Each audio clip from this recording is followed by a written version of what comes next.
আমাকে এক কথায় সৌভাগ্যবতী বলতে পারো। আমি কোনোদিনও বুঝতেও পারিনি আর কোনোদিনও ভাবিওনি যে আমার সাথে এই জিনিসটাও হবে। মানুষের মতো কত উৎসাহ, মানুষের মধ্যে এত উৎসাহ ছিল যে জলকে জল মনে করেনি। এত অনবরত বৃষ্টি হয়েছে, টাকা ভিজে থুপথুপ, রুমাল ভিজে থুপথুপ, আমি নিজে ভিজে একদম চুর ভিজে।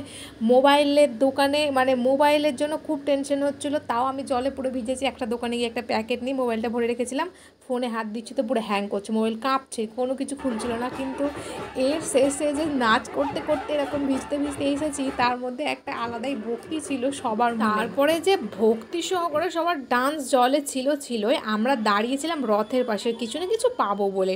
আর আমি তো প্রথমে জগন্নাথ দেবকে দেখে পুরো কাঁদো। তারপর দিদি খুব জোর জবরদস্তি করে আমার জন্য একটা মালা নিয়ে এলো, বললো তোর আমার এটাই হবে। তার আগে আমাকে তুলসীপত্রও দিয়েছিল, আমি ওটা দেখাতে পারিনি, হয়তো দেখিয়েছি বুঝতে পারিনি। সেই জগন্নাথ দেবের মালা, মহাপ্রভুর মালা আমাকে পরিয়ে দিয়েছিল। ভগবান, এই ফিলিংস আমি পুরো মানে কি বলবো, পুরো সাদা হয়ে গেছিলাম। এমন মানে বৃষ্টিতে ভিজতে ভিজতে পুরো হাতের তলা কেমন হয়ে গেছিলো। কিন্তু এই সৌভাগ্য যে আমার হবে। হরি হরি বল, জয় জগন্নাথ।